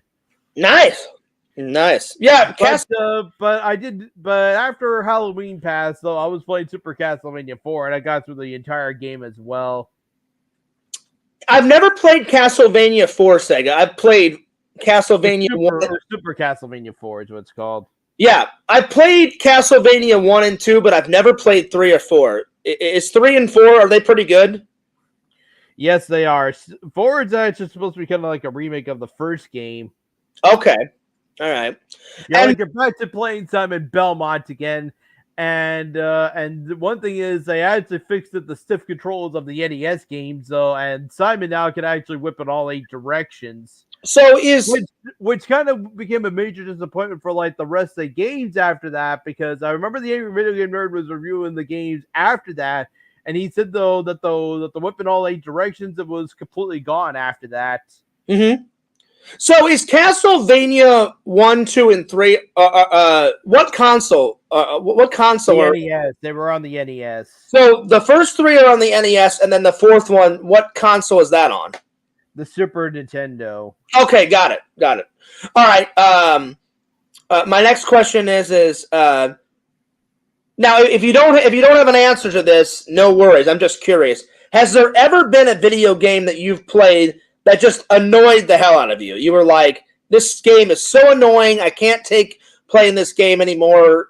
You know, has there ever been a video game that you played that's just annoying? I'm sure there was, but I can't remember which one exactly off the top of my head. Okay, I was just curious. All right, next question. Because I wrote a lot of these video game questions down. So, My next question is what do you have to say to the people that hate video games? Like, you know how like some people say like video games are not good for people to play. What would you say to the haters out there that hate video games? You know what I say? Take those, suck your 2 fingers and suck it. There you go. Because I know you love it. I know, or just plainly, just downright, just suck it. Mm-hmm. So, all right, there you are. That was all right. Next question, Sega. Let me just scroll down. What's your favorite? Besides you being a gamer, is there another favorite video gamer that you like to personally watch? On Twitch, YouTube, is there another gamer that you just like to watch that person play games? Sadly, no. I wish there was, but well, I know you watch Resi. Would you say Resi you like to watch her play games? Yes, I do. My girlfriend is about part of the reason. Okay. Even on Sundays right now, she's playing Blue Reflections, and I seem to really like that game. So besides Resi, there's not another video gamer that you like to watch? There's this Twitch streamer called TF Asper, who I like watching, and he's been live streaming Minish Cap randomizers and also a Link to the Past. So you would say that's probably your favorite other video game player besides your girlfriend to watch? Yes. Okay, fair enough. All right, Sega, it's time for another unscripted question. You ask me a question. Anything that you want to know. Go ahead, buddy. I guess maybe when did you finally start getting recognized to the community? Like when did you realize? Oh, okay, I see. Okay, I see this guy and he's cool. That's a very hard question, Sega. Because it happened a couple of times. I'd say probably when it's happened a few times. Like whenever I would be streaming. Like was it Mr. Rasmus? Was it Tommy? Was it me? I'd wait. Say the question one more time. Like, how did you get recognized to the community? Was it Mr. Rasmus? Was it Tommy? Was it me? Oh, okay. I thought you meant how did I feel when I got okay. I'd say I got recognized by the community. It was definitely Mr. Rasmus. Mr. Rasmus actually wrote me and said, "Hey, I was watching random videos on YouTube, and we came across you and your friend at Golden Corral, which is like a real popular restaurant in America. And they said, we watched your video, and can you come on? Can I interview you?" And I said, sure. And I didn't know who this guy was, so I looked up Mr. Rasmus' channel, watched that he made a couple of videos, but he really liked live streaming. And I didn't know what I was getting myself into. And I'd say I'm glad that I met the community, but other aspects I wish I wouldn't have, because it's been half and half, Sega. I met great people out of the community like you, Pixel, Visions, other people, but then I met a lot of bad people. You know what I'm saying? Yeah. So to answer the question, Mr. Rasmus introduced me to the YouTube community, because before then I didn't know anyone on YouTube, and I just would watch my favorite YouTubers and I would upload my content and I would just kind of do my own thing. Now it's a mixture of I still do watch my favorite YouTubers and I still do my own thing, but now I watch other people from the community. You know? Yes, of course. But yeah, and on the other side of the coin, I've gotten recognized a few. Has anyone ever recognized you like outside of YouTube, Sega? Like, have you ever had like a YouTube fan? I wish. No. Yeah, because I've had a couple of interactions with my fans, and I know you've got a lot of fans. So you've never had any fan interaction, either online, offline. Mm-mm. Okay, I've gotten a few, not many, but I've gotten a few, and I love my YouTube fans. You know, and I know you've got a fair, decent amount of fans, Sega. So I know you appreciate your fans. I appreciate my fans, and my next question is why do you make content for your Twitch audience and your YouTube audience? I make my content because my love of editing videos, but I don't want to let my fans down. So that's I used to like about editing videos as well, though, and probably that was one of the reasons of why I liked making content as well. Mm-hmm. But also live streaming as well, though. Once I finally got a bit of the live streaming bug and started making the Twitch channel, that's when I finally started getting really hooked into it as well. That was another thing that the YouTube community introduced me to. I didn't even know how to do a live stream, and I think Pixel showed me how to do it, but because someone brought it up, it was either Pixel or Raz way back in the day, said, "Hey, Fears, have you ever done a live stream?" And I was like, "No." Then someone in the community showed me how to do a live stream, and then I've been doing them ever since. You know, that was way back in 2015, 2016, like, because before I only had the first channel. Now, around 2015, 2016, that's when I created my my vlog channel. Around that time, and then it just took off. You know, so I do have the community to thank, because if I never would have done my live streams, I never would have gotten monetized on my vlog channel, which I still can't believe that I've gotten monetized on that. I'm still working to get monetized on my main channel. That hasn't happened yet, but maybe one day we'll see. I don't know. So, yeah. Wait. The main channel, is it monetized yet? No.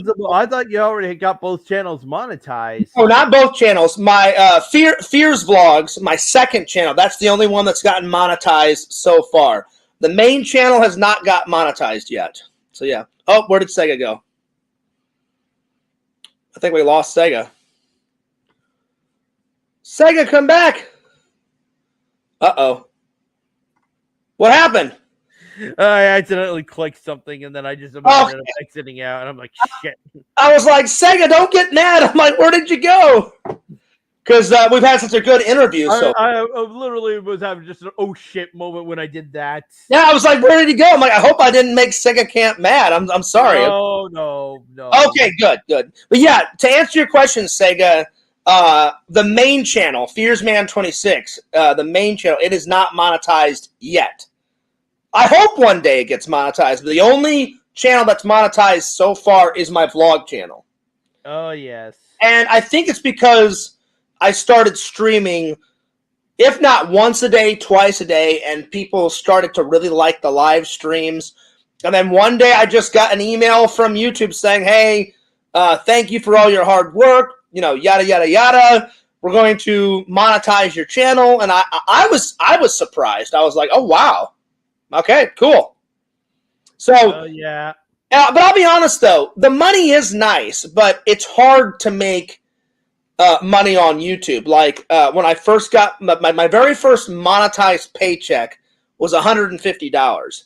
The thing about YouTube is, Sega, if you don't make $100, they will not send you a paycheck. So each month they'll say, oh, this month you only made $45. And then they'll send me an email saying, we're going to save that $45. And then once you make $100, then we will send you the money. So I've only gotten one paycheck so far. In fact, I think by the time when I do return to streaming on Twitch, though, I'm gonna start changing something around. Though, one of the things I'm thinking of changing is every time when I finally get paid, I'm just gonna take that revenue money and throw it in my savings because I do have both a checking and a savings account. Yeah, so what I did when I got my very first YouTube paycheck, which was $150, this is what I did. I told my YouTube fans, every single paycheck I get from YouTube, I'm going to save some of it, and then I'm going to put some of the money back into YouTube. So when I got that $150, I took 100 of it, and that 100 went to me buying a season pass to Disney. So I put 100 towards that season pass, and since I got the season pass, I've filmed a lot of vlogs at Disney that I've uploaded, and then the other $50 because I made 150. The other 50 I just put into my savings account. So okay. So like the next the next YouTube paycheck I get, whenever I get that next paycheck, I'll probably split it right down the middle. I'm like, all right, so let's say I make $200. I'll save 100 of it, and then the other 100 I'll put towards my two channels. Oh yes, of course. It's like a good investment. Like because I put that $100 towards me finally getting an annual pass at Disney, it's helped me make a lot of vlogs, which in turn will be more revenue, more views, more content, yada yada yada. Yes. So. But I've only gotten that one so far, buddy. Well, buddy, we're getting down to the last few questions of the interview. I want to thank Sega for coming on, and I really appreciate your time, Sega. Yes, of course. And I mean, we've been friends for a long time, but me asking all these questions, I actually learned a couple of things that I didn't know about Sega. So Sega, I got a couple of more questions, and then we'll end it. If you had to choose one console for the rest of your life, what would be that one console? Not the PlayStation ones, though, which is kind of shocking. Mm-hmm. Okay. So what? So it would be that one.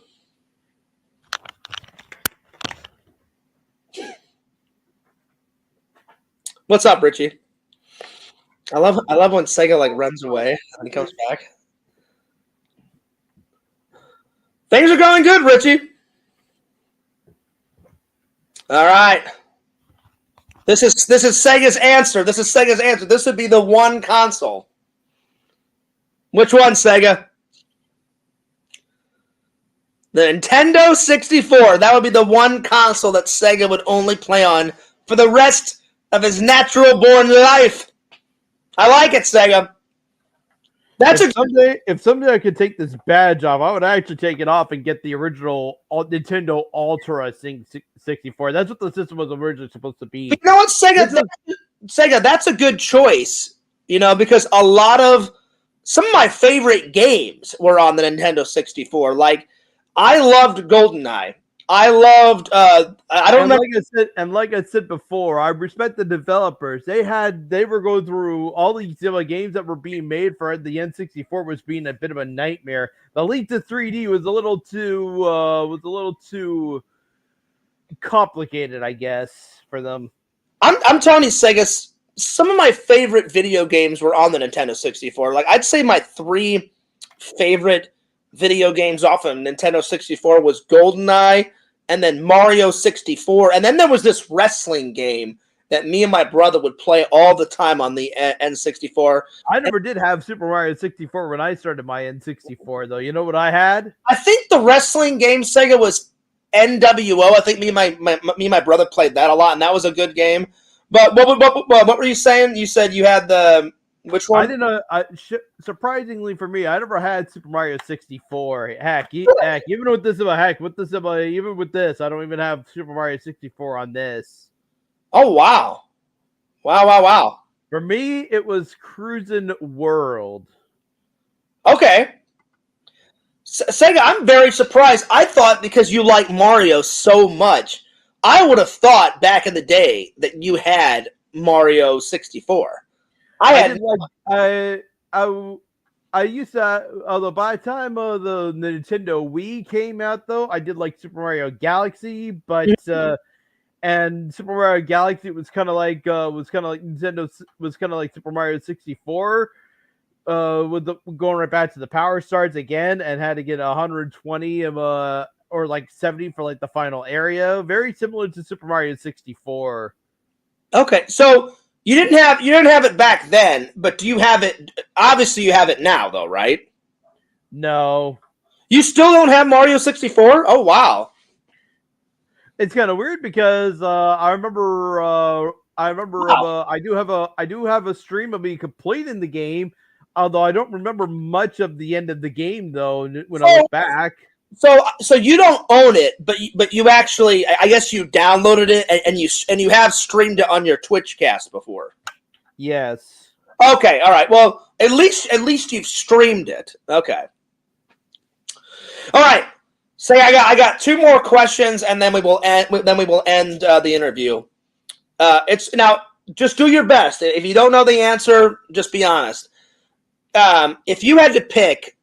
From a fan point of view, whenever you've like been as a Twitch caster and because you've done a lot of Twitch casts for your fans, does one stand out that the fans love more than the other? Like, have you ever asked your fans, "Hey guys, I've been Twitch casting for a long time. Has your fans ever told you, Sega, you've done so many Twitch casts, but this is my favorite Twitch cast that you've ever done"? Sadly, no. I guess they like them all. Yes. Okay. I was just curious. I was like, I wonder if your Twitch fans have liked one over the other, or if oh man, Sega, like this one has been like my all-time favorite. But all right, Sega. Well, as always, we're going to end the stream. I've done this with every single professional interview. If you've ever watched, I love the way Jim Lipton ends his interviews with the questionnaire off of Inside the Actor's Studio. So I'm going to ask you the same questions that James Lipton asks all the actors. So here we go. You ready? Okay. What's your favorite word? Favorite word? Yeah. Is it hard to believe that I don't really have one? Take your time, Sega. You got to answer these. Take your time. What's your favorite word? Favorite word? Could I just say refrigerator? Yeah, if that's your favorite word, there you are. All right, so your favorite word is refrigerator. What's your least favorite word? Least favorite? I really don't know. Okay, well, we'll come back to it. What sound or noise do you love? Probably collecting coins in Mario. Oh, what? Whenever that noise that happens whenever. Bing, bing. Got it. Okay. What's your least favorite sound or noise? Like what sound or noise do you not like at all? I don't know. Okay, we'll come back to it.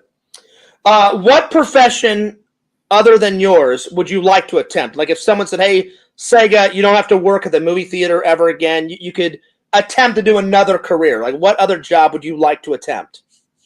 If I wasn't working at the movie theater, my mom used to work at the grocery store, the real Canadian superstore. So I thought I would actually work there. Okay, so if you weren't working at the movie theater, you'd want to try working at a grocery store. Okay. Yes. What profession would you absolutely, under no circumstance, what profession would you not like to attempt ever? I really don't know, but like for me, I would never want to be a mortician. That's me. You know. I really don't have one though, because it's really hard though for a person with my disability. It's just I really don't know. I get I understand, Sega. If you can't think of an answer, we'll come back to it. All right. What's your favorite curse word? Favorite curse word? Are you kidding me? No, that's one of the questions that James Lipton actually asks the actors. So wait. So you're saying you're okay with me saying the word fuck? Yes. If that's your favorite, Sega, what is your favorite curse word? Is fuck your favorite? Yes. That's a good one. I mean, fuck's like, it's really strong. It's just fuck. You know, it's really strong. It's strong. It's direct. It gets your point across. I like it. All right. What's your favorite passion? Favorite passion? I would think it would be video games. And streaming, but yes. Okay. All right. So why do you think the Twitch channel was made in the first place? I hear you, Sega. All right, so let's go back to the two that you did not that you did not answer. Try and come up with an answer, Sega. What sound or noise do you hate? There's got to be a sound that you do not like. Probably about sirens. The ambulance and the fire trucks, they just zip right by, and some of the ambulances, they just activate the sirens like right after they pass the apartments. It's annoying. Okay. Probably because there's actually a traffic light just a few blocks away, and they activate the sirens. And the moment they pass the apartment, though, they start activating the sirens. The moment they start heading towards the traffic light, it's annoying. I'd say for me, I hate when I'm living in this apartment. I'm trying to sleep, like because I come home from work very early in the morning, and it's always leaf blowers because they're always, you know, like the workers that always are like trimming. Yeah, early in the morning, they're always like trimming the hedges. They're always doing landscape work, and the leaf blowers always, whether it's 7 in the morning, 8, 9. You know, because I go into work very early. Like, usually, I think the earliest I've ever went into work is like 12:30. You know, my job, it depends on how many boxes we have to deal with at the factory. If we don't have a lot, you know, then I've came in at 4 o'clock in the morning. If we have a lot, I come in at 12:30 at night, 1 o'clock, 12 o'clock. You know, it's whatever they need.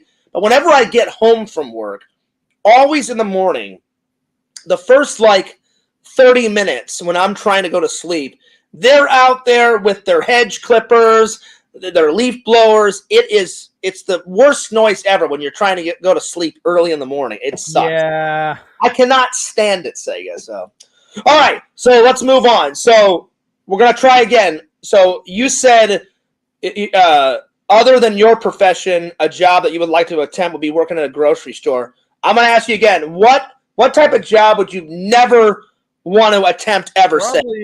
Probably working at a restaurant, perhaps. Like I'm being behind the, like I'm thinking of like I'm being in the opposite end of the kitchen, cleaning out the dishes and everything. Okay. I would probably hate that job. Yeah. Well, I've worked at a restaurant before, Sega, and the only thing that's good about working at a restaurant is getting tips. Every other type of aspect of working in a restaurant sucks. Of course. From my experience, I've been behind the grill. I've been it's kind of a weird story that I say that though, because as well though, before my mom had a job at the superstore, she was working at a restaurant. Well, see, there's a big difference between, I've worked at a grocery store too. I would much rather work at a grocery store than in a restaurant. You know, it's nice to go to a restaurant and eat at a restaurant, but to work at a restaurant, every time I've worked at a restaurant, it sucked. I mean, major. Yeah. And again, the only thing I enjoyed was whenever I was a waiter, I got a lot of tips because I was good as a waiter. And okay. I got tips whenever I was a busboy. Like, like when you bust tables, people would go, wow, you're so good at busting tables, and they would leave me a tip sometimes. But I got more tips as a waiter. But I haven't been a waiter or a busboy in quite a long time, Sega, because I would much rather work at my factory job than to ever go back to waiting. Oh, yes, of course. Because I make way more money at the factory than I ever did as a busboy or a waiter. All right, so let's go on to the next question. What turns you on and excites you and inspires you? What turns me on, excites me, and inspires me? Yeah, what inspires you, Sega? Like what's one thing that inspires you and turns you on and excites you? I guess about finally playing a new game for the first time, because there are a lot of games that I do feel like I'm streaming only for the Twitch channel and nothing else. Okay, that's a good answer. Probably about getting to those games that I've been wanting to play, but that kind of gets me excited. That's good. All right. Let's do the other side of the coin. What turns you off? What puts you in a bad mood? So, like, if a new game turns you on, excites you, and inspires you, what turns you off? I guess if I was streaming a game on an emulator and it starts to slow down to the point of just being unplayable. Okay, there you go. That's a good answer. All right, Sega, and the final question: if heaven exists, what would you like to hear God say to you when you enter the pearly gates of heaven? What would God say to me? I do kind of believe a heaven does exist, and I do believe a God does exist. Mm-hmm. Well, what would he say to me if I did come up to heaven for the first time? Yeah, so if you were entering the pearly gates of heaven, what would you like to hear God say to you? Probably all the achievements I'd done. Probably all the achievements I'd done before arriving there. So you would like to hear him say, "Hey, Sega, I'm proud of you. You've achieved this accomplishment. You achieved that. That's a good answer, Sega. I like that. I like that. Not me, James Lipton. Yeah, right. Sure, Randall. Sure. Well, Randall's joking around, but I am copying. I'm joking too, by the way. I'm joking. I know Randall's joking. I'm not trying to steal James Lipton's thunder, but I love those questions.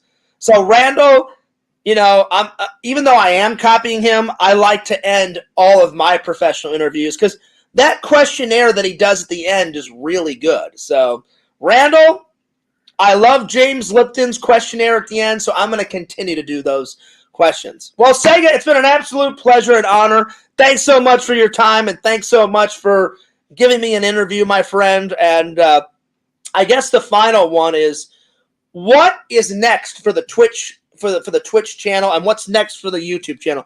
Where do you see your channel, both of your channels, going in the future? Like, what's next for the Sega Camp Gamer? I'll end with that. Well, for the YouTube channel, I'm still trying to I thought by next week I would get ready to do the next acapella. I made a poll on my YouTube channel, and I left and I left these 4 questions, and I left these 4 answers, and I did Inuyasha's intros and outros. I think everyone was requesting me to do. I forget what everyone was requesting me to do first. Okay, so you would say one of them I know was Clocked from Coldplay, and nobody asked me to do that as an acapella, so I'm kind of skipping on doing that one as an acapella. Okay, so what's coming next for the YouTube channel is more acapellas. Nice. Oh, So, it was Goodbye Yellow Brick Road. Everybody wanted me to do that, and then I did the Inuyasha intros and outros. And the next one is the least voted, but still plan on making this as an acapella. It's Ordinary Day from Great Big Sea. Nice. So what's next, and what's coming up? What's coming up new for the Twitch channel? Well, I do plan to play Hogwarts Legacy. Nice. On this giant brick. Oh yeah. Well, I'm sure your fans are excited about that, Sega. But I think what I'm really excited for, what I'm thinking of streaming him and actually looking forward to, is actually getting back to playing Super Mario 3D World on the Switch with Bowser's Fury. Nice. There you go.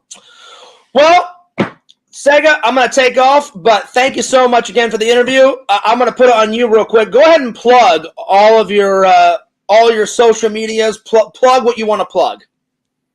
Well, I do have a YouTube channel. I have a Twitch channel, the SegacampGamer22 on Twitch. The YouTube channel is the SegacampGamer And WereCamp.